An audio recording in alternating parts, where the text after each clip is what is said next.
May I ask everyone to please stand up for our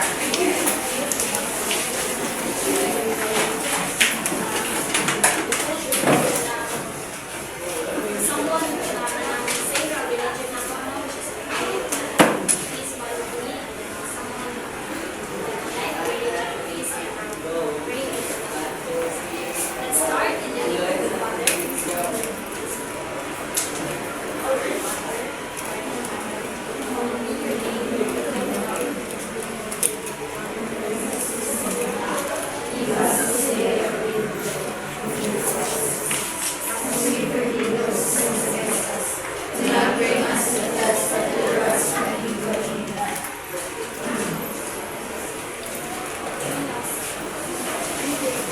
So, good morning at mabuhay. Now, I will give the floor to the next presenters para more report para sa Module 3, which is the cognitive development of infants and children. Good morning, everyone. Today I'm going to discuss about the cognitive development of infants and toddlers in the children. So, cognitive development refers to the development in the way a baby thinks. This includes his language, communication, and exploration skills. So, ang ganang cognitive development, nasugatan naman natin no, kung saan sila. So, it is ang mental health sa dahil sa kabata. So, dahil mag-support how a child brains grow and learn to think, understand, and explore. So, ang usasad kabata kay magsugod na sa sila makarecognize sa mga people. Like for example, na ay friend na ay anak, tapos ipag-meet ko, or kung ano mga sa mga bata na hindi na siya kay unfamiliar na niya. So, on na siya ang cognitive development. So, next is sensory motor stage. So, the sensory motor stage is the first of the 4 stages of cognitive development. So, nani siya sa sa masugatan na tanisya na sa Module 6. So, nasa 4 kanang stages sa cognitive development. So, ang una is sensory motor stage. Ang ikaduha kay I remember pa mo, operational stage, then concrete operational stage, and last guy or formal stage. So, dahil mag-focus ka sa sensory motor stage. So, in this stage, infants construct an understanding of the world by coordinating sensory experiences such as seeing and hearing. With physical motoric action, infants gain knowledge of the world from the physical action they perform. And so, ang kanyang sensory motor stage, guys, it happens birth to about 2 years old. So, in this stage, the babies will learn through senses like hearing and seeing. Next. So, gadget divided into 6 sensory motor substages. So, ang first guy, simple reflexes. So, birth to 6 weeks, coordination of sensation and action through reflexible behavior. So, 3 primary reflexes described by gadget. So, one is the sucking of objects in the mouth, following moving or interesting object with the eyes, closing of the hands when an object makes contact with palm. So, muna yung mga sample reflexes na natural mga reflexes sa kabata. Next is the second substages, first habits and primary circular reaction phase, 6 weeks to 4 months. Coordination of sensation and two skills, habits, reflex, and primary circular reactions. Primary reaction because the action is focused on the infant's body. Circular reaction because it is a repetition of an action that initially occurred by chance. So, sa ikaduha, in this page, ang baby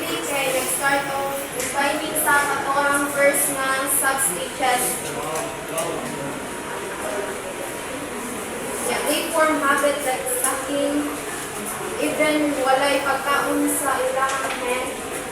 Muna siya gitawag, and they also do actions called primary circular reactions. So, ani siya kanang ang primary circular reactions muna yung repetition sa usa ka bata sa kanang sa iyahang kaugalingon. So, example lang niya, if a baby accidentally puts their tongue in their mouth and feels comfort, they will repeat it again and again. Like, sanay talang comfortable na ako sa kabata. Follow na stages like primary, circular reaction phase, development of habits. 4 to 8 months, these stages is associated primarily with the development of coordination between vision and comprehension. So meaning, kung sa ilang makita, kung sa ang ulang ng magbuhat. Giving new abilities intentionally grasping of desired object. Secondary circular reaction, differentiations between ins and means. So, ang kanang kinatulog ay being to focus not just their own body but outside the world itself. They start developing habits and coordinating their senses with movement. So, for example, ang bata na nakita ng buwaan sa ilang sa ulan. So, para ma-kuan niya, para ma-use niya one action to reach another goal, kaya ang iyang buhaton, kuwaon niya kung ulan para magkuha niya kung ang kanang magwaan. So, muna siya itawag kung secondary circular reaction phase, guys. Kaya dili lang sa iyang kaugalingon but also in outside the world kung saan makakuha ng mga next. Coordination of reaction stage, secondary circular, so 8 to 12 months. Coordination of vision and touch and eye, coordination of speech and intentionally associated primarily with the development of logic and the coordination with the means and ends. Extremely important stages of development of logic also is the first proper intelligence. This action is directed toward a goal. So, ang ikaapat kay babies learn to coordinate their eyes and their hands. One, they also act with purpose or direct or a goal directed.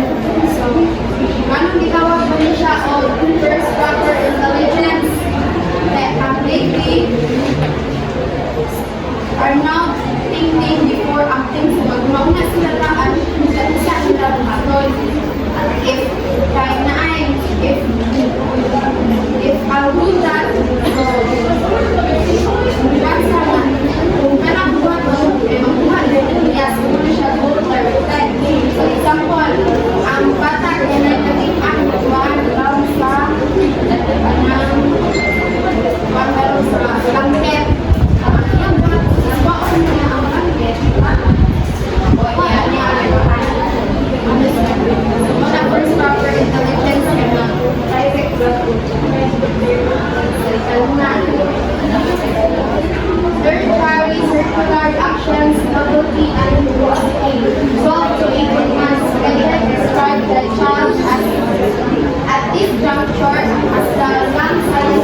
sila curious na sila.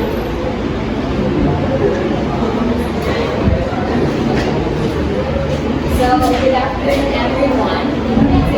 Good morning, and good morning, everyone. To continue the sub-stages of the sensory motor stage is the number 6, the internalization incident. So, during this stage, it was between 8 to 24 months. So, during this stage, infants have developed their critical thinking. They are into imagination, they are into pretend play. Do you know what is pretend play? Yes.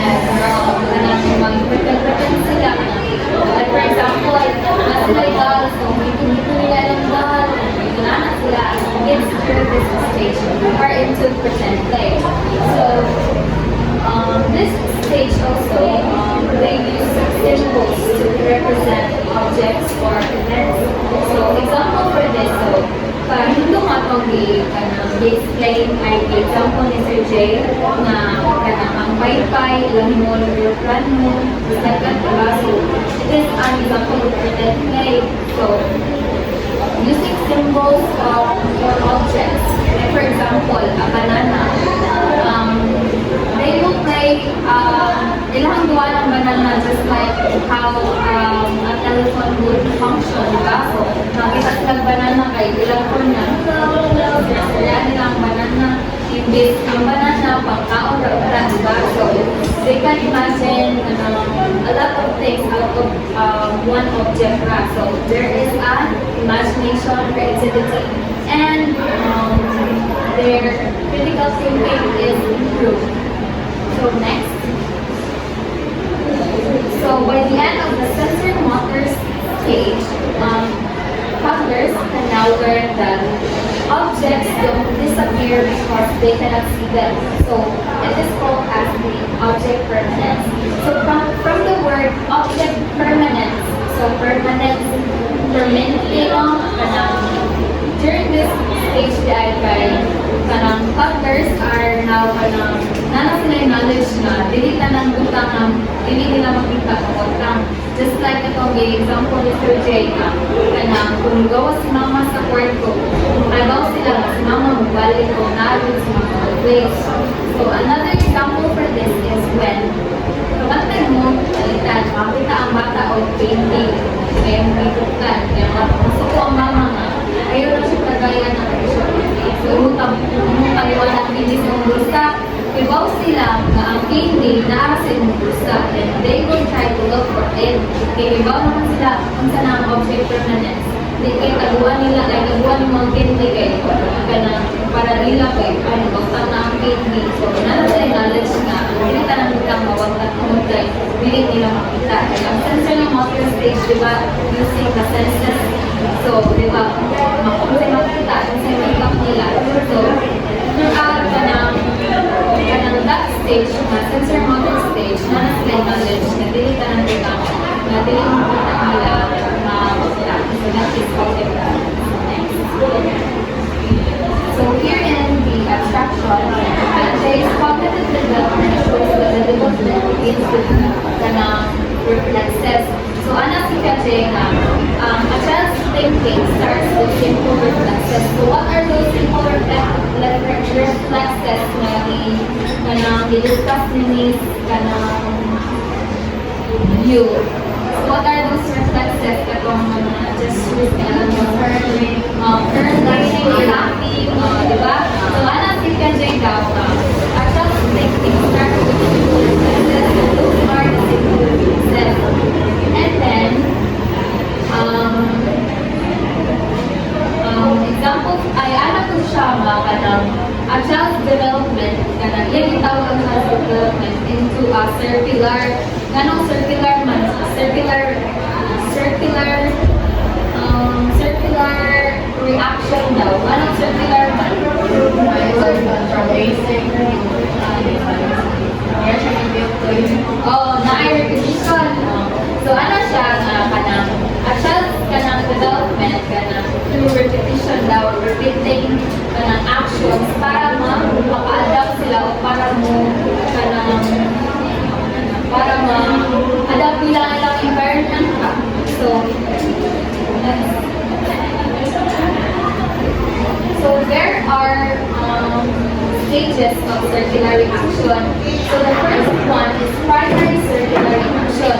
So, kung sa ito ako ka ng circular reaction na ay repetition, di ba?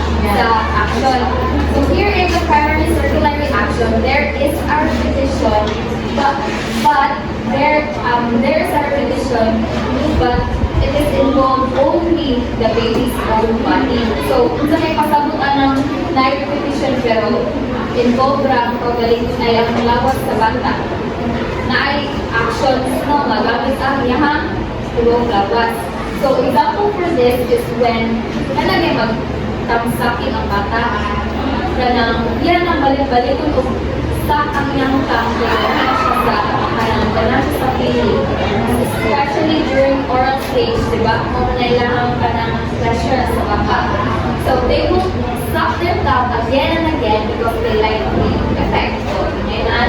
So, that is known as the primary circular reaction. There is a repetition, but it is only involved the baby's own body. So, next is the secondary circular reaction. If primary circular reaction involves the baby's own body, here in secondary circular reaction, it involves the events or objects outside the baby's body. So, outside na siya sa kanang lawas sa bata. So, example, kanang ngayon, anak, kanang, you know, kung saan ang rattle? Kani, mo na isang rattle. Diba, when you shake a rattle, there is a sound ano, produce. So, a baby would shake a rattle again and again because they like the effect ng sound sa rattle. So, by that, by doing a repetition, by shaking again and again, that is already a secondary circular reaction. So, makaibaw sila mga anong shake ka ng tingog. So, ganahan na noon sila shake ang rattle. So, makadap mo sila sa kanang kuhan. Diba, ang rattle kaya, mostly muna mga first kanang kuhan sa bata. So, makadap na nila ang kanang mga things around them. So next is the tertiary circular reaction. It is when a baby there is a repetition. There is a repetition where it is involved. There is a repetition, but in an experimental way. And there is a experimentation during bath time. Iguling mga bata sa bathtub. So, naano siyang mind na kung kayo may tabo no, kung ako nihap ako ng tubig o gusto, kung kayo may tabo kung ako i-move akong hands faster or slower. So, there is a repetition but in different ways. Parang may bawa nila, kung kayo may tabo kung kanina mosquito. Kasi may tabo kung kanina sa mosquito. So, makaribaw sila ba? Kasi functionality nila yung kasi may tabuan yung model ng hapon. So, makadapt sila sa ilang one or at the same time, makadern sila. So, next. So, do infants learn and remember? Yes. Yes. Why? Ano si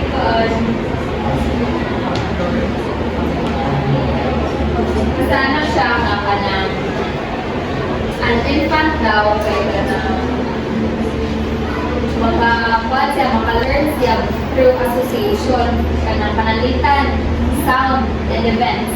So what are examples of association na sound events? Panalitan during mukha ng bata kaya utawa ni mama o gatas. So, makalunod siya Gani nga sa during manipikaon. So, maka-associate siya na. Manipikaon na rin ako. Umilag na ko. Karang kagaw si mama. Lagi dito na ko. So, mananginana gani. Association. So, even though, di ba, maka-learn and remember man ang mga bata? Yes. So, however, all of us, walay exempted, all of us will experience an infantile amnesia. So, unsa rin yung infantile amnesia? So, di ba, maka-learn and remember man tanong, naapay ma-acquire na knowledge, mga sounds, language, baka or mga memories. But growing up, really takes infantile amnesia. Infantile amnesia is when it is at the inability to recall our memories during kanang 5 below na ages na to. Like for example, kanang maka-learn o remember ka magbata na to.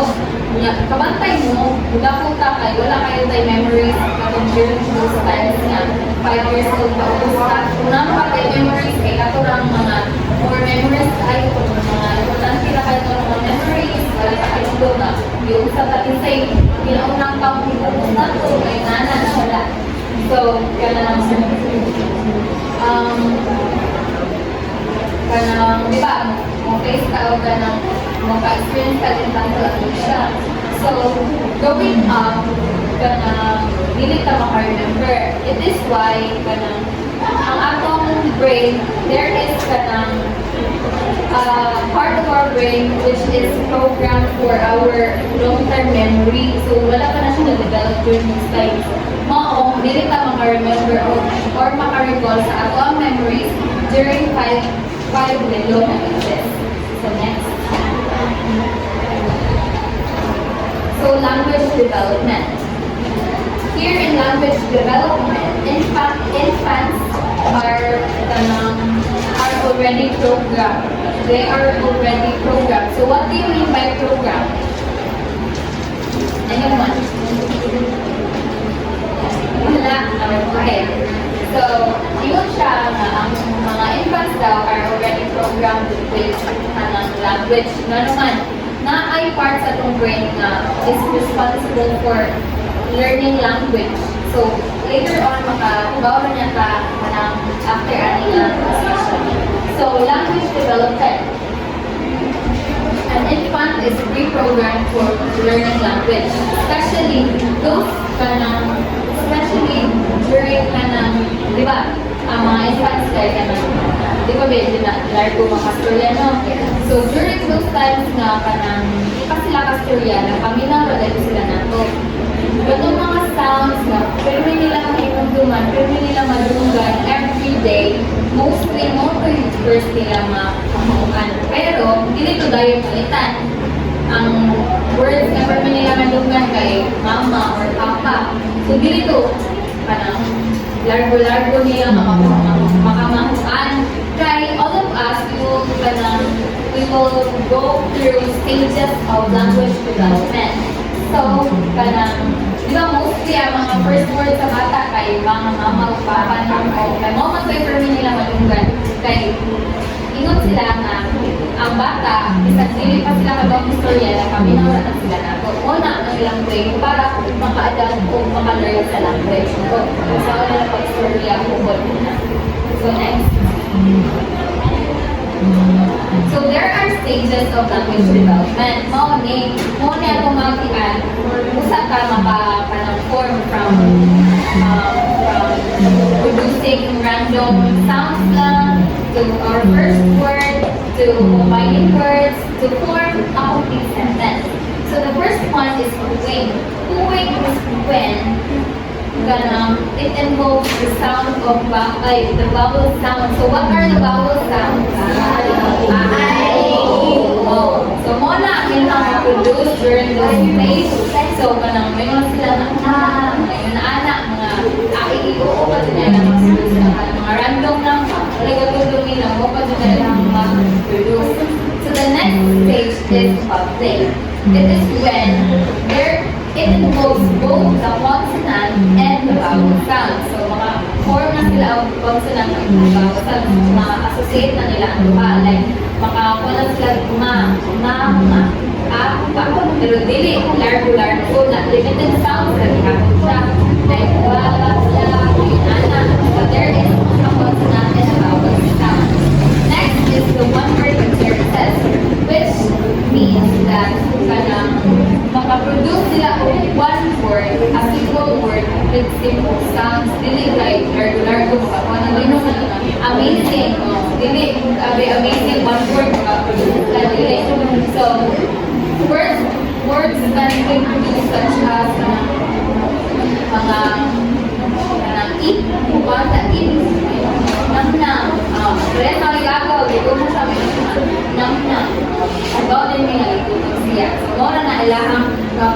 during those stage. So next is the two-word appearances. So here is there is a combination of word to deliver their message or to deliver their intention. So like for example, kung gutomon sila, mayroon sila one milk. So, di ba kita, maminaw nila, makahibaw din pa nga, makakani siya itutom. Bisag two-word dry lang ma-deliver o, bisag two-word dry lang ma-deliver, makahibaw din pa sa ilang intention. So, it represent a whole idea na bisag two-word dry. So, next is the basic adult sentence structure. Here is kaya na makaproduce na ganun sila simple sentences correctly during during 4 years. So, 4 years old ang bata, kaya na expected na kanang ibaw na doon sila mo deliver o kanang message in a complete sentence. Pero, di ba, inon yun ay na-specific na ages din, no? Pero, ang language development sa bata ay it varies on how the parents or the people around them nurture it, di ba? Kay, di ba, kabantay mo, kay lahi ng bata kay ang papalitan, na kayo duha ka igagaw. Ang kanang kwan sila, 4 years old sila duha, pero ang usa, dili pa kayo ka-deliver sa iya.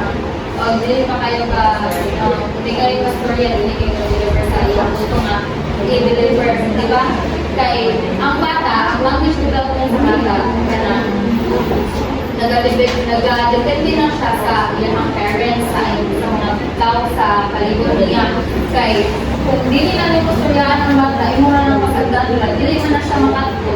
So, importante kayo nga tagalan mo sa pansin, so kusuryaan mo siya para ang bata makamamu sa unang pag-deliver ng mga words, sa mga words, sa gamitan ng mga words. Di ba, pakatay mo, kita sa una, unsa man na itong pagtanaw, di ba, Mr. Big, mga so, hindi na ito English. Wala man sila words na so, hindi na kasabot. Wala man sila words na i-deliver. Pero, okay na. Ang bata na screen time ng mga bata. Okay na. Tagaan mo sila sa screen time. Pero, ang ilang panahon yung mga nursery rhymes, Rachel, gana, mga hawin din